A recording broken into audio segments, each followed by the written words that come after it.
রাসূল করিম সাল্লাল্লাহু আলাইহি ওয়াসাল্লাম বলেছেন, যখন শাবানের 15 তারিখ রজনী আসলো তখন হযরত জিবরাইল আলাইহিস সালাতু ওয়াস সালাম রাসূলের কাছে এসে বললেন, ইয়া মুহাম্মদ, হে মুহাম্মদ, আপনি আসমানের দিকে তাকান। রাসূল করিম সাল্লাল্লাহু আলাইহি ওয়াসাল্লাম আসমানের দিকে তাকাইলেন, তখন দেখলেন যে আসমানের যে 8টি দরজা আছে সবগুলো একে একে খুলে যাচ্ছে। তখন রাসূল করিম সাল্লাল্লাহু আলাইহি ওয়াসাল্লাম দেখতে পেলেন প্রথম আসমানের মধ্যে এক ফেরেশতা দাঁড়িয়ে দাঁড়িয়ে ঘোষণা করেছে, আজকের রজনীতে তাদের জন্য সুসংবাদ যারা রুকুতে আছে। দ্বিতীয় দরজাতে একজন ফেরেশতা দাঁড়িয়ে দাঁড়িয়ে ঘোষণা করেছে, আজকের রাত্রে তাদের জন্য সুসংবাদ যারা সিজদায় আছে। তৃতীয় দরজায় আরেকজন ফেরেশতা দাঁড়িয়ে সুসংবাদ দিচ্ছে, আজকের রাত্রে তাদের জন্য সুসংবাদ যারা দোয়া করেছে। চতুর্থ দরজায় আরেকজন ফেরেশতা দাঁড়িয়ে বলছে, আজকের রাত্রে তাদের জন্য সুসংবাদ যারা আল্লাহ তাআলার দরবারে রুনাজারি করছে, কান্নাকাটি করছে। পঞ্চম দুয়ারের মধ্যে দাঁড়িয়ে আরেকজন ফেরেশতা সুসংবাদ দিচ্ছে, তাদের জন্য সুসংবাদ যারা আজকের রাত্রে কোরআন তেলাওয়াত করেছে। এভাবে এক এক দরজার মধ্যে দাঁড়িয়ে দাঁড়িয়ে এক একজন ফেরেশতা মানুষদেরকে সুসংবাদ দিয়ে বলে, ও মানুষেরা উঠা উঠা, আজকের রাত্রে ঘুমানোর রাত্র নয়, আজকের রাত্র হলো আল্লাহ তাআলার কাছে চাওয়ার রাত্র, আল্লাহ তাআলার কাছে পাওয়ার রাত্র। অতএব মুসলমান ভাইয়েরা, হে বৃদ্ধ বাবাজিরা, দুনিয়ার হায়াতকে আমরা শেষ করে ফেলেছি, আর আমার জীবনে কখনো শবে বরাত আসবে কিনা আমি জানি না। অতএব আজকের এই শবে বরাতকে আমরা গনিমত মনে করব। এ রাত্রে বেশি বেশি কোরআন তেলাওয়াত করব, নামাজ পড়ব, জিকির আজকার করব, আল্লাহ তাআলার কাছে নিজেদের গুনাহগুলো ক্ষমা চাইব। আজকে শাবান মাসের 14 তারিখ। আজ রাত মাগরিব থেকে শাবানের 15 তারিখ পূর্ণময় রজনী, যাকে শবে বরাত বলা হয়, তা আমাদের মাঝে আসছে। শবে বরাত এটি ফার্সি শব্দ। এই শাবানের 15 তারিখ রজনীকে ফার্সিতে শবে বরাত বলে, আরবিতে লাইলাতুল বরাত বলা হয়, হাদিসের ভাষায় লাইলাতুন নিসফি মিন শাবান বলা হয়। লাইলাতুন শব্দের অর্থ হলো রাত্র, আর বারাত শব্দের অর্থ হলো মুক্তি, নিষ্কৃতি, গুনাহ থেকে মুক্তি পাওয়া। যেহেতু এই রাত্রে আল্লাহ রব্বুল আলামিন অসংখ্য অগণিত বান্দাদেরকে ক্ষমা করবেন, জাহান্নাম থেকে মুক্তি দিবেন, মানুষের গুনাহ মাফ করে আল্লাহ তাআলার প্রিয় বান্দাদের কাতারে শামিল করবেন, এই জন্য আজকের রাত্রকে শবে বরাত বলা হয়। এই শবে বরাত সম্পর্কে আমাদের বিস্তারিত আলোচনা ইনশাআল্লাহ আজকে রাত্রেই হবে। তবে যেহেতু শবে বরাত সম্পর্কে কিছু আমল রয়েছে যেগুলো আমাদের অবগতির দরকার আছে, যাতে করে আমরা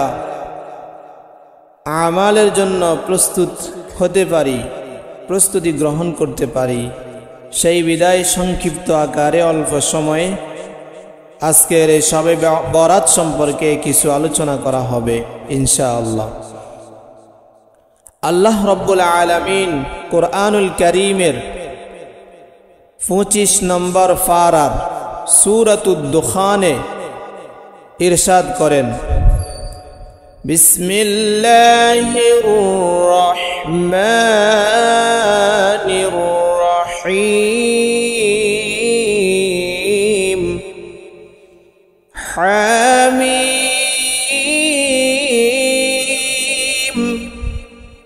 ওয়াল কিতাবিল মুবিন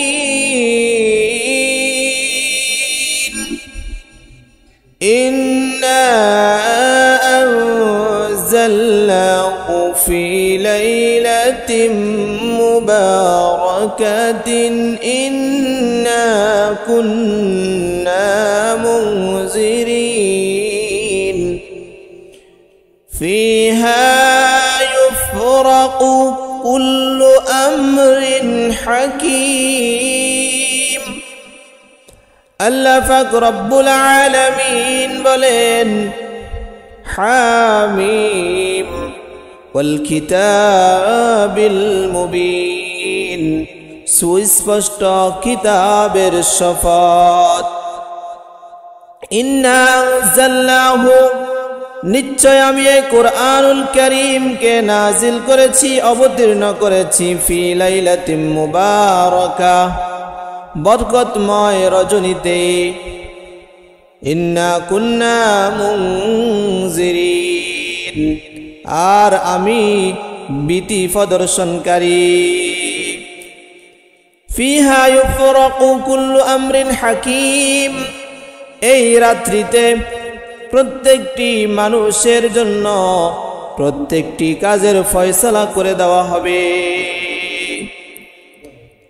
এ আয়াতের তাফসিরে প্রসিদ্ধ তাবিঈ হযরত ইকরামা রাহমাতুল্লাহি আলাইহি এবং তাবিঈনদের মুফাসসিরিনে কেরামের এক দল লাইলাতুম মুবারাকা দ্বারা শবে বরাতকে উদ্দেশ্য করেছেন শবে বরাতের ফজিলত বর্ণনা করেছেন তাফসিরের কিতাব তাফসিরে রুহুল মাআনি তাফসিরে বাইহাকি তাফসিরে মাআরিফুল কুরআন তাফসিরে জালালাইন শরীফের মধ্যে শবে বরাতের ফাজাইল সম্পর্কে হাদিস বর্ণিত হয়েছে হাদিসের কিতাব বাইহাকি শরীফ ইবনে মাজাহ শরীফ মিশকাত শরীফের মধ্যে শবে বরাতের ফাজাইল সম্পর্কে গুরুত্ব সম্পর্কে হাদিস বর্ণিত হয়েছে সাহাবীদের মধ্যে হযরত আলী রাদিয়াল্লাহু আনহু আয়েশা রাদিয়াল্লাহু তাআলা আনহা হযরত আবু হুরায়রা আনাস ইবনে মালিক আবি মুসা আশআরী প্রমুখ 10 জন সাহাবী থেকে শবে বরাতের ফাজাইল ও গুরুত্ব সম্পর্কে হাদিস বর্ণিত রয়েছে আর এই কথার উপর উম্মতের ইজমা প্রতিষ্ঠিত হয়েছে as-sahabatu kulluhum udulun সকল সাহাবায়ে কেরাম ন্যায়ের উপর আছেন সাহাবায়ে কেরাম তারা ন্যায়ের উপর প্রতিষ্ঠিত এই জন্য কোনো ব্যক্তি যদি বলে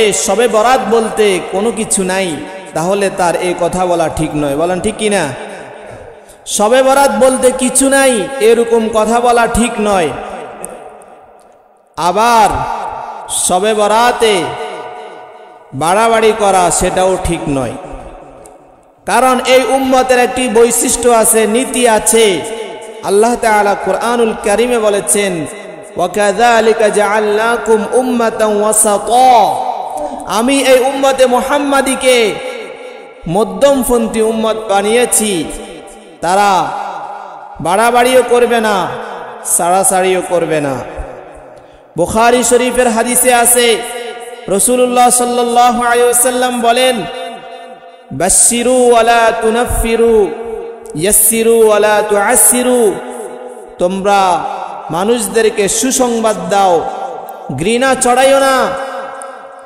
সহজ করো কঠিন করো না অতএব কেউ যদি বলে যে শবে বরাত বলতে কিছু নাই তাহলে তার এই কথা বলা ঠিক নয় শবে বরাতের যে হাদিসগুলো রয়েছে এগুলো সনদের দিক থেকে যদিও কিছুটা দুর্বল কিন্তু আমালের ক্ষেত্রে ফাজাইলের ক্ষেত্রে এগুলো প্রযোজ্য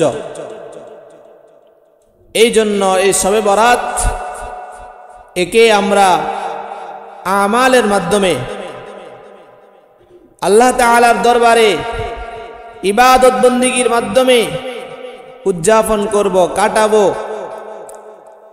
এর বিপরীত যদি শবে বরাত উপলক্ষে মসজিদ আলোকসজ্জা করা হয় হালুয়া রুটি আর মিষ্টান্নের ব্যবস্থা করা হয় আর যদি আমাদের বাচ্চারা যেটা করে আতশবাতি ফটকাবাজি এগুলোতে ব্যস্ত করা হয়, তাহলে এই শবে বরাতে বাড়াবাড়ি হয়ে যাবে। শবে বরাতে কি হয়ে যাবে? বাড়াবাড়ি হয়ে যাবে। শবে বরাত এটি ইবাদত বন্দিগির রাত। এই রাতে বেশি বেশি ইবাদত বন্দি করতে হবে।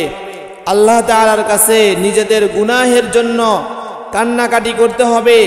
আল্লাহর কাছে যত চাওয়া আছে সব চাইতে হবে, ক্ষমা চাইতে হবে, রিজিকের সমস্যার জন্য আল্লাহর কাছে চাইতে হবে। যারা আল্লাহর কাছে চায় আল্লাহ তাআলা তাদের প্রতি সন্তুষ্ট হন।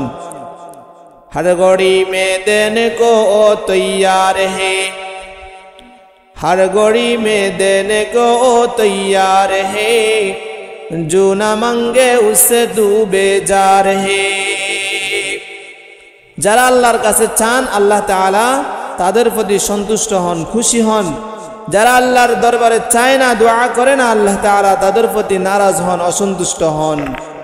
এই জন্য এই রাত্রি ইবাদত বন্দি করব, কান্নাকাটি করব, আল্লাহর দরবারে চাইতে হবে। এই রাত্রের ফাজাইল সম্পর্কে হযরত আলী রাদিয়াল্লাহু তাআলা আনহু থেকে একটি হাদিস রয়েছে। রাসূল করিম সাল্লাল্লাহু আলাইহি ওয়াসাল্লাম বলেন, ইযা কানাত লাইলাতুন নিসফি মিন শাবান فقوموا ليلها وصوموا يومها فإن الله تعالى ينزل فيها بغروب الشمس إلى السماء الدنيا فيقول ألا من مستغفر فأغفر له ألا من مسترزق فأرزقه ألا من مبتلى فأعافيه ألا كذا ألا كذا حتى يطلع الفجر। رسول كريم صلى الله عليه وسلم বলেন, যখন শাবানের নিসফ রাত্র হয়, অর্ধ রজনী হয়, তখন তোমরা ওই রাত্রে দণ্ডায়মান হও, নামাজ পড়ো, নফল ইবাদত বন্দি করো, বেশি বেশি নামাজ পড়ো এবং পরের দিন রোজা রাখো। কেননা যখন শাবানের নিসফ হয়ে যায়, শাবানের 15 তারিখ রজনী আসে, তখন আল্লাহ তাআলা সূর্য অস্তের সাথে সাথে দুনিয়ার আসমানের মধ্যে আল্লাহ তাআলা দুনিয়ার আসমানে এসে যান আর মানুষদেরকে ডেকে ডেকে বলেন, সবাই খেয়াল করুন, মানুষদেরকে আল্লাহ তাআলা ডেকে ডেকে বলেন, আলা মিম মুস্তারজিকিন ফারজুকাহু, তোমাদের কাদের রিজিকের প্রয়োজন আছে আমার কাছে চাও, আমি তোমাদের রিজিকের সমস্যার সমাধান করে দিব। তোমাদের কাদের ক্ষমার প্রয়োজন আছে আল্লাহ বলেন আমার কাছে চাও, আমি তোমাদেরকে ক্ষমা করে দিব। তোমাদের কাদের কি সমস্যা আছে, তোমরা কারা অসুস্থ আমার কাছে চাও, আমি তাদেরকে সুস্থ করে দিব, তাদের সমস্যার সমাধান করে দিব। এভাবে আল্লাহ তাআলা মানুষদেরকে শবে বরাতের প্রথম আসমানে এসে এসে সূর্য অস্ত শবে সাদেক পর্যন্ত ভোর পর্যন্ত মানুষদেরকে ডাকতে থাকেন। আল্লাহ তাআলা মানুষদেরকে এভাবে ডেকে ডেকে বলেন, তোমাদের কি প্রয়োজন আমার কাছে চাও, আমি তোমাদেরকে দিব, তোমরা চাও আমি তোমাদেরকে দিব। এই জন্য এই রাত্রে আমরা বেশি বেশি ইবাদত বন্দি করব, আল্লাহ তাআলার কাছে কান্নাকাটি করব, নামাজ পড়ব, তেলাওয়াত করব ইনশাআল্লাহ। সবাই তৈয়ার আছেন তো ইনশাআল্লাহ? ইনশাআল্লাহ। এবং এই রাত্রের আরেকটি ফাজাইল হযরত আবু হুরায়রা রাদিয়াল্লাহু আনহু বলেন, রাসূল করিম সাল্লাল্লাহু আলাইহি ওয়াসাল্লাম বলেছেন, যখন শাবানের 15 তারিখ রজনী আসলো, তখন হযরত জিবরাইল আলাইহিস সালাতু ওয়াস সালাম রাসূলের কাছে এসে বললেন, ইয়া মুহাম্মদ, হে মুহাম্মদ, আপনি আসমানের দিকে তাকান। রাসূল করিম সাল্লাল্লাহু আলাইহি ওয়াসাল্লাম আসমানের দিকে তাকাইলেন, তখন দেখলেন যে আসমানের যে 8টি দরজা আছে সবগুলো একে একে খুলে যাচ্ছে। তখন রাসূল করিম সাল্লাল্লাহু আলাইহি ওয়াসাল্লাম দেখতে পেলেন প্রথম আসমানের মধ্যে এক ফেরেশতা দাঁড়িয়ে দাঁড়িয়ে ঘোষণা করেছে, আজকের রজনীতে তাদের জন্য সুসংবাদ। যারা রুকুতে আছে দ্বিতীয় দরজাতে একজন ফেরেশতা দাঁড়িয়ে দাঁড়িয়ে ঘোষণা করেছে আজকের রাত্রে তাদের জন্য সুসংবাদ। যারা সিজদায় আছে তৃতীয় দরজায় আরেকজন ফেরেশতা দাঁড়িয়ে সুসংবাদ দিচ্ছে আজকের রাত্রে তাদের জন্য সুসংবাদ। যারা দোয়া করেছে চতুর্থ দরজায় আরেকজন ফেরেশতা দাঁড়িয়ে বলছে আজকের রাত্রে তাদের জন্য সুসংবাদ। যারা আল্লাহ তাআলার দরবারে রুনাজারি করছে কান্নাকাটি করছে পঞ্চম দুয়ারের মধ্যে দাঁড়িয়ে আরেকজন ফেরেশতা সুসংবাদ দিচ্ছে তাদের জন্য সুসংবাদ। যারা আজকের রাত্রে কোরআন তেলাওয়াত করেছে এভাবে এক এক দরজার মধ্যে দাঁড়িয়ে দাঁড়িয়ে এক একজন ফেরেশতা মানুষদেরকে সুসংবাদ দিয়ে বলে, ও মানুষেরা উঠা উঠা, আজকের রাত্রে ঘুমানোর রাত্র নয়, আজকের রাত্র হলো আল্লাহ তাআলার কাছে চাওয়ার রাত্র, আল্লাহ তাআলার কাছে পাওয়ার রাত্র। অতএব মুসলমান ভাইয়েরা, হে বৃদ্ধ বাবাজিরা, দুনিয়ার হায়াতকে আমরা শেষ করে ফেলেছি, আর আমার জীবনে কখনো শবে বরাত আসবে কিনা আমি জানি না। অতএব আজকের এই শবে বরাতকে আমরা গনিমত মনে করব। এ রাত্রে বেশি বেশি কোরআন তেলাওয়াত করব, নামাজ পড়ব, জিকির আজকার করব, আল্লাহ তাআলার কাছে নিজেদের গুনাহগুলো ক্ষমা চাইব। এ রাত্রে আল্লাহ তাআলা মানুষদেরকে মাফ করে দিবেন। হযরত জিবরাইল আলাইহিস সালাম রাসূল সাল্লাল্লাহু আলাইহি ওয়াসাল্লামকে জিজ্ঞেস করলেন, ইয়া রাসূলুল্লাহ, আল্লাহ তাআলা আজকের রাত্রে কত মানুষকে মাফ করবে জানেন? রাসূল বলেন, হ্যাঁ। রাসূল সাল্লাল্লাহু আলাইহি ওয়াসাল্লামকে তখন জিবরাইল আলাইহিস সালাম বললেন, আজকের রাত্রে আল্লাহ তাআলা বনু কালবের বকরির ফসম সম পরিমাণ লোককে মাফ করে দিবেন। সুবহানাল্লাহ। এই শবে বরাতের মধ্যে আল্লাহ তাআলা বনু কালবের বকরির ফসম পরিমাণ অসংখ্য অগণিত বান্দাদেরকে জাহান্নাম থেকে মুক্তি দিবে, তাদেরকে মাফ করে দিবেন। তবে 8 শ্রেণীর মানুষকে আল্লাহ তাআলা এই শবে বরাতে মাফ করবেন না। তারা কারা?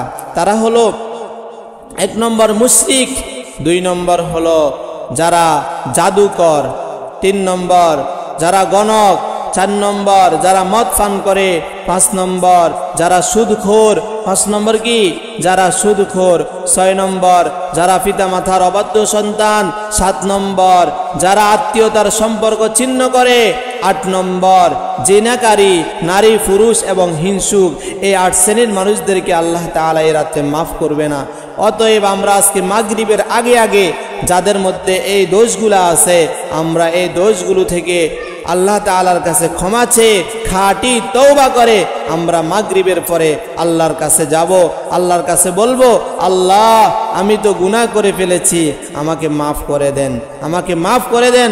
অবশ্যই আল্লাহ তাআলা আমাদেরকে মাফ করে দিবেন ইনশাআল্লাহ। আরেকটি কথা হলো, আজকের এই রাত্র এটা হলো ইবাদতের রাত্র, ইবাদত বন্দেগী বেশি বেশি করব।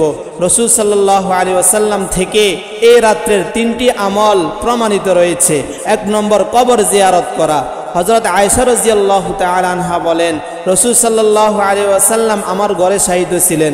রাসূলের পালা ছিল, পালাক্রমে রাসূল সাল্লাল্লাহু আলাইহি ওয়াসাল্লাম তার স্ত্রীদের ঘরে থাকতেন, তাদের হক আদায় করতেন। তো আল্লাহ রাসূল সাল্লাল্লাহু আলাইহি ওয়াসাল্লাম ঘরে প্রবেশ করলেন, ঘরে প্রবেশ করে জামা খুললেন, খুলে আবার জামা গায়ে দিয়ে রাসূল বের হয়ে পড়লেন।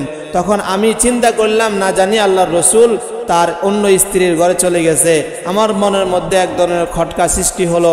তখন আমি বের হয়ে পড়লাম, রাসূলের যত স্ত্রী আছে সকলের ঘরে আমি গিয়ে গিয়ে তল্লাশি করলাম, কোনো ঘরে রাসূলকে পাইলাম না।